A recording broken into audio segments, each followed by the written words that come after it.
चंडाल। मालिक जी बेटा के ले को। अरे क्या ले लिया रे? बेटा के ले को जाना सरकार भगवा इंदल के मारते मारते गाँव मुतासिल क्या वो छोटा सा बालक जी बेटा इंदल को मार पीट करके चला गया? मैया कच्चा टट्टी करा दल। अरे बेट क्या बोलते रहता है, तो शर्म की बात है। बताओ मैं छोटा बालक समझकर उसे छोड़ दिया और उसने बेटा इंदल को ही मार पीट करके चला गया। जी देखो मक्खी लग रहा है पीछे। क्या? अरे ये तो शर्म की बात है। बताओ वो छोटा बालक राजमहुआ बेटा इंदल को मार पीट करके आये हाल करके चला गया। चलो पता करो बालक किधर का रहने वाला है। चलिए महाराज।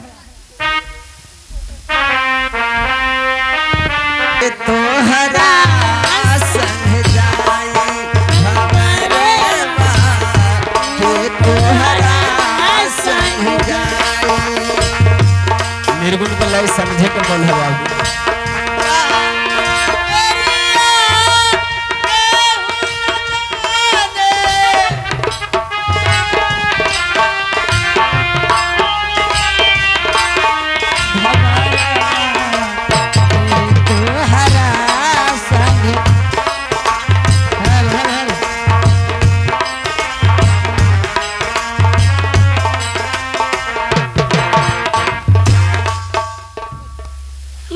प्रणाम करता। खुशी रहे बेटा लाल गुलाब। आ गया रे राज महब्बा का। राज महब्बा से भी चलाया? हाँ। तो ये बताओ राज महब्बा गए थे तो कचहरी लगा हुआ था ना रे? दो का बैठा था वहाँ, एक बड़ा था और एक छोटा था। और लंबे चौड़े वाले वीर नहीं ऐसे मिले? नहीं नहीं नहीं। चलो ठीक है बैठ जाओ फिर। सुन लम्बा बोलो।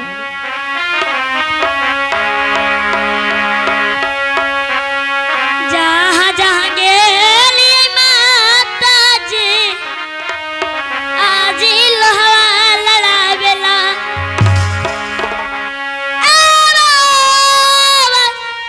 जहाँ गेली माता जी आज लोहवा लड़ावेला। आवो पूछे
तुम्हारे पिताजी को नाम तो नहीं जानती हूँ लेकिन पहचान बता सकती हूँ। पहचान ही बताओ, वहाँ पहचान ही सही। लंबे चौले गजभर सीना, सिर पर शोभे भवरिया बाल और हाथ में शोभे नगीन तलवार। और बेटा लाल गुलाब तुम जहाँ जहाँ गए हो लोहा लड़ाने के लिए तुम्हारा सभी जगह लोग परिवार रहते हैं। राज महब्बा वाले तुझे दादाश्री लगेंगे, राज सिरसा वाले तुम्हें चचा जी लगेंगे। राज महब्बा में तुम्हारा घर है, तुम्हारे दादाजी का नाम स्वर्गीय दक्षराज, दादी जी को नाम रानी दिबला, बड़े बाबूजी को नाम आला सरदार तुम्हारा एक राज्य मोहब्बा में भैया इंदल भी है। जाओ और सभी जगह लोग से माफी मांग कर आओ। ठीक है जाओ। क्या बोले रे कि जाओ सभी जगह लोग से माफी मांग कर आओ। हेलो ठीक है। ठीक है जाओ। चले मुन्ना भैया वही ले ले खुश रहो। हाँ चले एगो मुन्ना भैया के लाई है। हर कबने बीर आज पापा हज खोटवा लगाबलू है जाके। हर कबने बीर आज पापा हज खोटवा लगाबलू है जाके। हर सुन कर कया गाना मार जी उड़ गईलू पाखिया पर सारे कबने पीर छियज पापा खोटवा लगाबलू है जाके। कबने पीर छियज पापा खोटवा लगाबलू है जाके। सुन कर के याद ना मारे जी उड़ गईलू पाखिया पर सारे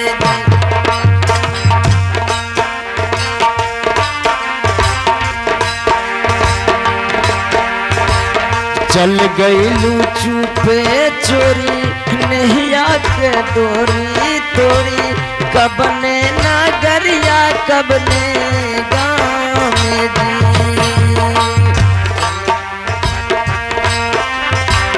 नैया के डोरी तोड़ी। कबने नागरिया कबने गाँव में जी देखे ना पाता गईलू कहमा ना पाता भैलू। देखे ना पाता गईलू कहमा ना पाता भैलू। सुन कर के यादना मारे जी उड़ गईलू पाखिया पर सारे जी उड़ गईलू पाखिया पर सारे। ओ बहादुर कौन आदमी है? महाराज जमाए पर है। हाँ बंगले पर। जाकर खबर कर दो। ठीक है इसी जगह रहो तुरंत आ रहे हैं। मालिक जी क्या बात है? जो बुतरुआ इलोल सरकार अत्ताजबा लेके भाग गल है। पता चला कहाँ का था?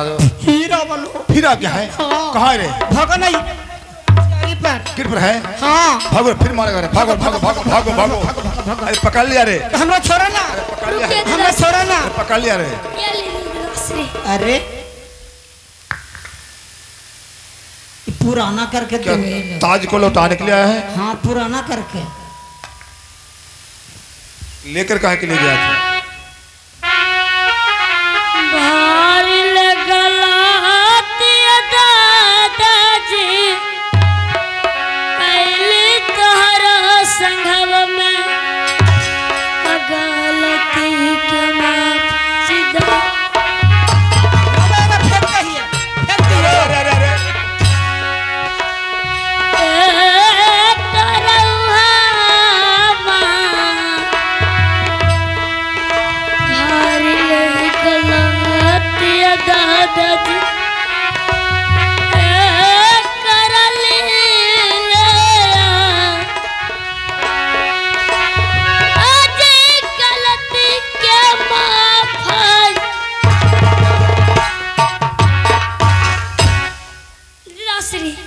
हमसे भूल में गलती हो गया दादाश्री, माफ कर दीजिए दादाश्री। बहादुर ये बालक कह हमसे भूल हो गया है आपके साथ में जी जी हमें क्षमा कर दीजिए।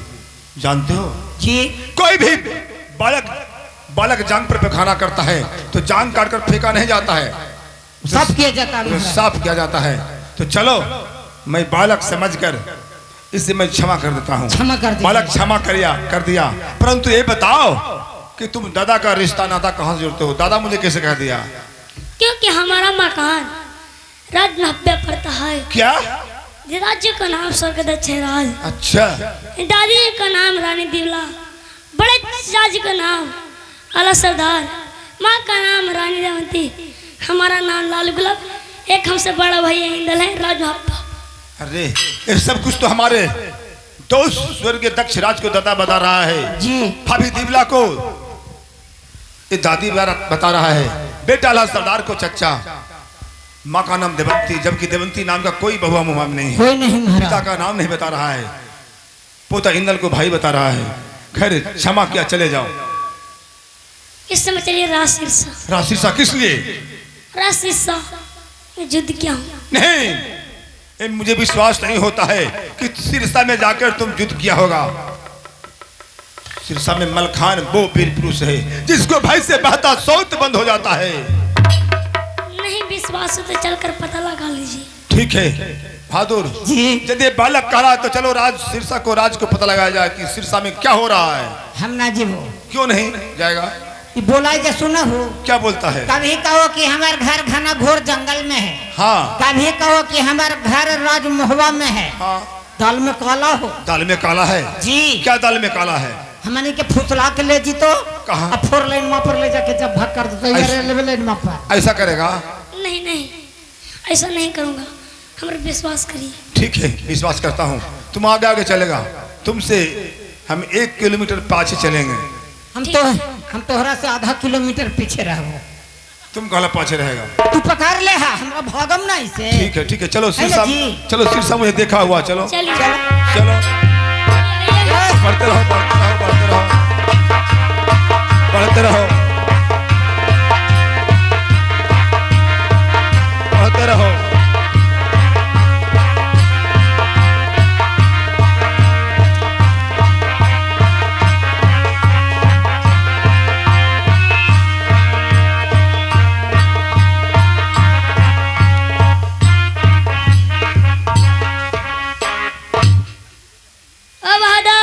और आदमी है, दरवाह बोलो। महाराज जमाल पर है, हाँ बंगले पर हैं। जाकर खबर कर दो। ठीक है इसी जगह रहो, तुरंत आ रहे हैं। मालिक जी क्या बात है? भूतरुआ इलोला तेगबा मचोर के लिए भागलो है। अच्छा वो छोटा बालक आया था जो जी फिर अबल हो अभी का लग गया है रे। फिर मर तो आओ। चलो भागो भागो भागो भागो भागो। जाओ। चचा जी को प्रणाम करो। खुदा हाफिज। बेटा बिरबल खान ये बताओ कि राज सिरसा राज सिंहासन छोड़कर बेजान भागे जा रहे हो, भागने का क्या कर रहे हैं? हाँ चचा जी, जानना चाहता हूँ। ए बालक आया राज सिरसा में हमसे युद्ध किया, युद्ध करते करते मेरे हाथ का तेगा भी छीन के चला गया चचा जी, इस कारण से फिर भी मैं भागा हुआ जा रहा हूँ। ओह, बालक ठीक ही कह रहा था, मुझे विश्वास नहीं हो रहा था। गुड्डू जहाँ का कृपया चला में। के लिए चासरी क्या तेगा लौटाने के लिए आया है? गोथर करके इलो देवे। अच्छा तो भोथरा देंगे ना इसको।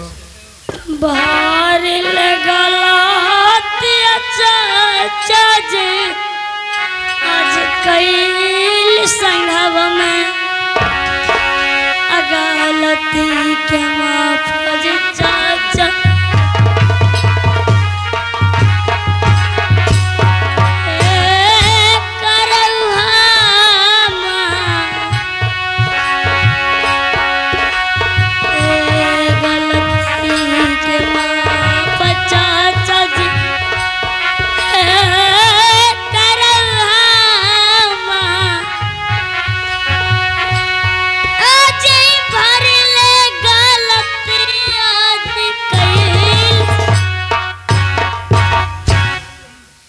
चाचरी भूल में गलती हो गई चाचरी, माफ कर दीजिए चाचरी। क्या गलत हो गया तो मैं तुम्हें कभी नहीं मैं माफ कर सकता हूँ। बेटा बिरबल खान चचा जी ये बताओ, मैं समझता हूँ कि बालक गलती किया है तो तुम्हें गुस्सा होगा, लेकिन छतरी का धर्म नहीं होता है कि छोटा बालक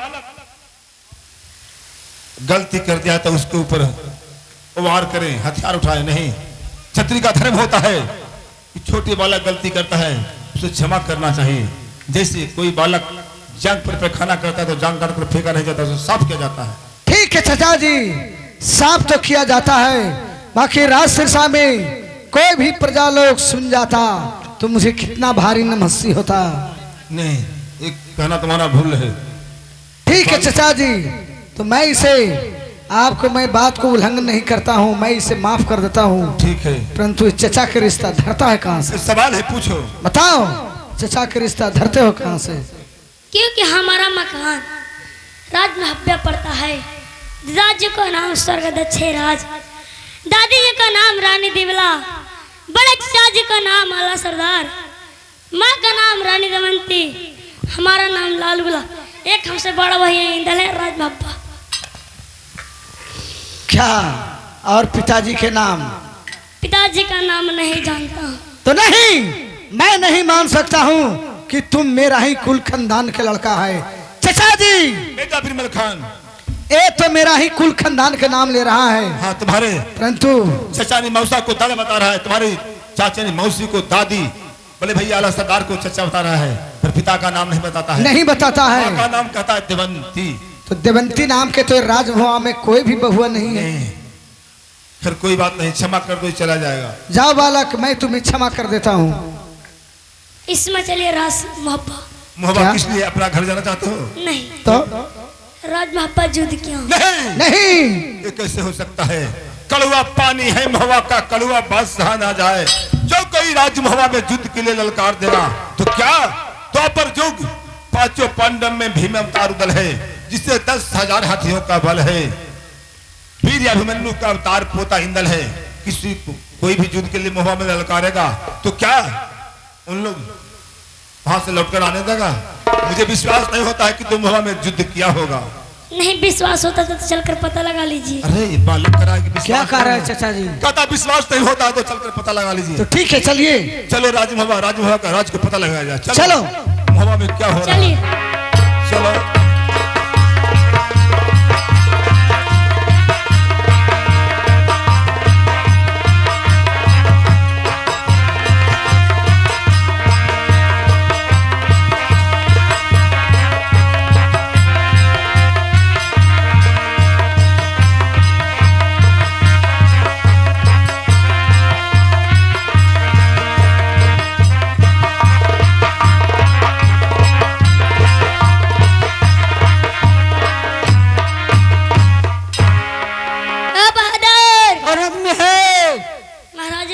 हाँ, बंगले पर हैं। जाकर खबर कर दे कि एक छोटा सा बालक मिले। ठीक है, इसी जगह रहो, तुरंत आ रहे हैं। मालिक जी, क्या हुआ रे? सरकार जो भुतरुआ इलाला बउआ इंदल के दिशा फिरा के मरल को है, पता चल गया? फिरा बोलो। क्या फिर दोबारा आया है? हाँ, तो भागा, अब तोरो मार तो। क्या भागने का था? तो भागो ना बे। रुक जाओ। चचा श्री को प्रणाम। खुदा हाफिज, खुदा हाफिज। बेटा खुश रहिए। क्या चचा श्री? ये बताओ कि राज महब्बा राज सिंहासन छोड़कर पोता इंदल सहित बेजान भागे जा रहे हो, भागने का क्या कारण है? जो भागने के कारण पूछते हैं चचा श्री। तो ये बालक राजमहवाया हमसे युद्ध करना चाहा, लेकिन मैं बालक समझ कर छोड़ दिया, लेकिन बेटा इंदल के साथ युद्ध किया और बेटा इंदल को पिछड़ा के मारा है। ओह, बालक ठीक ही करा था, मुझे विश्वास नहीं हो रहा था।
राजभवा में हमसे युद्ध में पराज कर कर अब तेह दुर्गति कर कर ए तुम माफी मांगने के लिए आए? सुन लो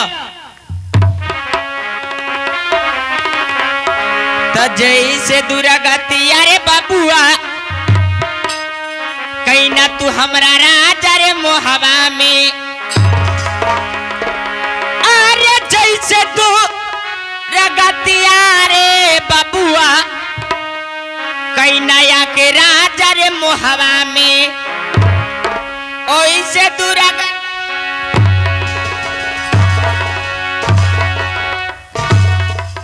अरे वैसे दुर्गतिया करब मोहबिया मेरा याद अरे जैसे दुर्गतिया रे कहना मोहबा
देहिया के चमा मारे बबुआ तोरा आज छोड़ा देबो राजा रे मोहा अरे देहिया के चमा मारे दुश्मन छोड़ाइबो तोरा राजा रे कोई न बचाई तो तोरा लइका मोहबिया मेरा याद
इंदल, ये बताओ, जिसमें ये बालक तुमसे युद्ध करने के लिए आया था, उस समय तेरा सहन शक्ति कहाँ चला गया था?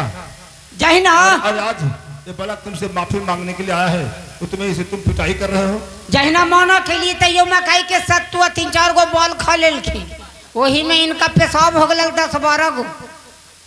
पोता इंदल, क्षत्रियों का धर्म नहीं होता है कि कोई गलती कर दे और शरण में आकर झुक जाए, उसे दंड देना चाहिए। नहीं, क्षत्रियों का धर्म होता है, वीर पुरुष का धर्म होता है, उसे उठा लेना चाहिए, गिरते हुए संभाल लेना चाहिए, थाम लेना चाहिए।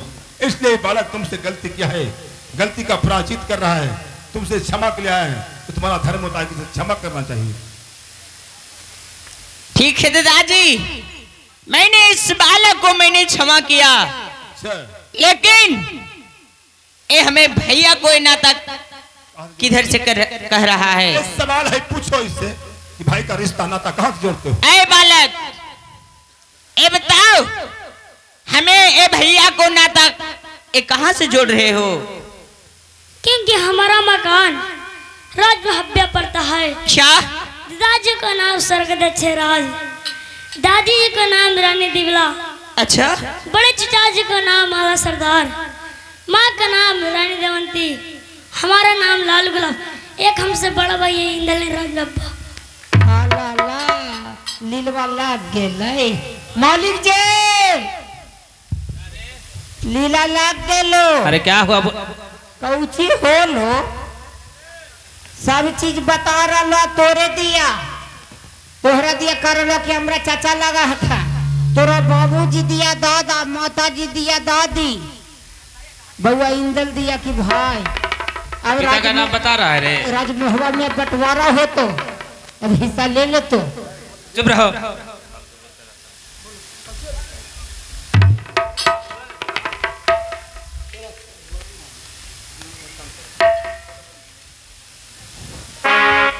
बेटा ना सरदार, चचा श्री, तुम मोहबे का सरदार है, ये बालक गलती कर दिया है, तो इसे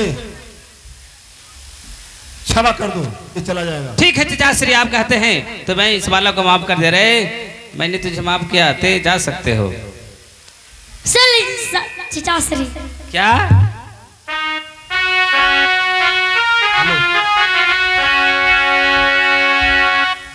श्रीमान, आप लोग का कोई आदमी है, देखिए बेडरूम में हल्ला कर रहे हैं, पीकर के बाहर निकाल दीजिए, तंग कर रहे हैं, समझ नहीं बात रहे हैं, कहते समझा रहे हैं, अच्छे आदमी है।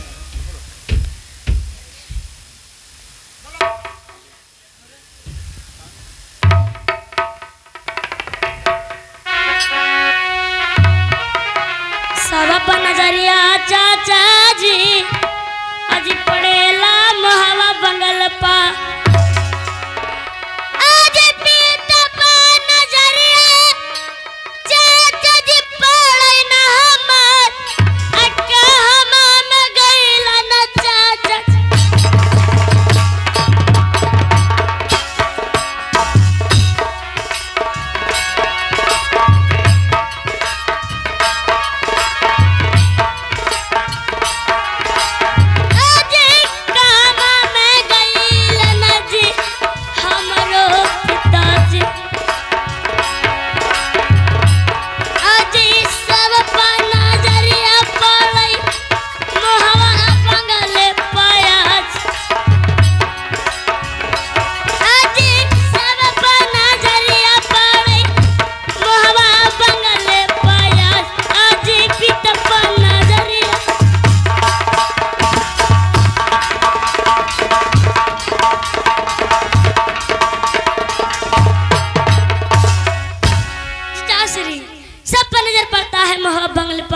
लेकिन मेरा पिता पर नजर नहीं पड़ता।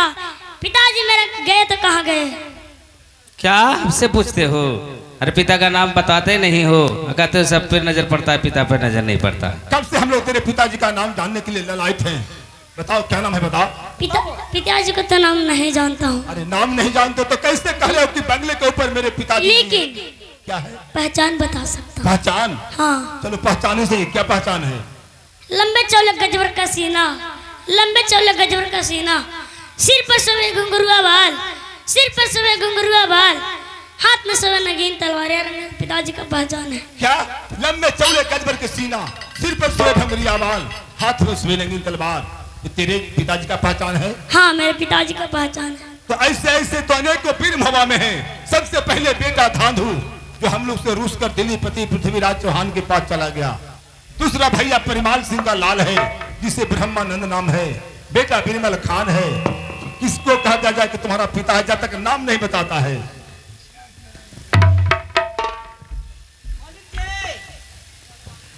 हेलो मालिक जी, क्या बात है? एक बात कही हो। क्या कहना चाहता है?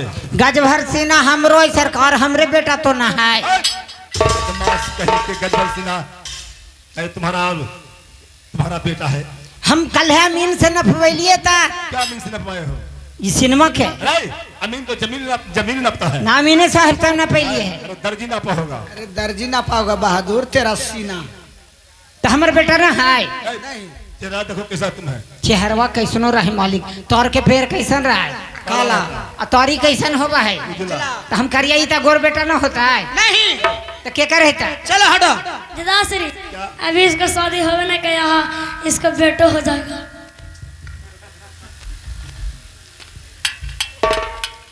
सुनिए चाचा जी, बेटा बिरमल खान से एक वीर है राजमहल में। एक ही वीर है। हाँ सुनिए,